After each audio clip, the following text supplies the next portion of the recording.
సూర్యాపేట జిల్లా హుజూర్ నగర్ లో ఇద్దరు మోటార్ సైకిల్ దొంగలను పోలీసులు అరెస్టు చేశారు. వారి దగ్గర నుండి 6 బైకులను స్వాధీనం చేసుకున్నారు. కొత్త బస్టాండ్ దగ్గర అనుమానాస్పదంగా తిరుగుతున్న వారిని ఎస్ఐ మోహన్ బాబు సిబ్బందితో పట్టుకున్నారు. నిందితులు గతంలో హుజూర్ నగర్, కోదాడ, గుంటూరు టౌన్స్ లోని పలు పోలీస్ స్టేషన్స్ పరిధిలో బైకులు దొంగతనం చేసినట్లుగా ఒప్పుకున్నారు. దొంగలించిన కొన్ని బైక్స్ ను కట్టవారిగూడెంలో దాచిపెట్టగా వాటిని కూడా స్వాధీనం చేసుకున్నారు. నిందితులపై కేసు నమోదు చేసి దర్యాప్తు చేస్తున్నట్లు పోలీసులు తెలిపారు. అనుమానాస్పదమైనటువంటి మోటార్ సైకిల్ పైన తిరుగుతున్నారనే సమాచారం మేరకు హుజూర్ ఎస్ఐ గారు మరియు వారి సిబ్బందితో పాటు అక్కడికి వెళ్ళడం జరిగింది.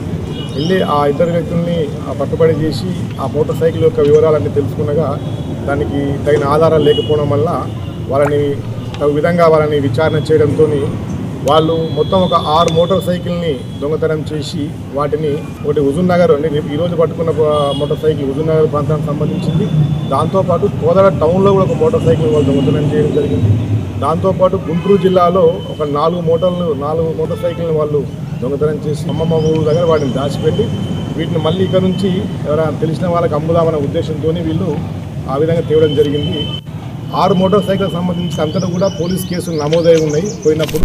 కాబట్టి ఈరోజు వాళ్ళందరూ మేము పట్టుబడి చేసినాము.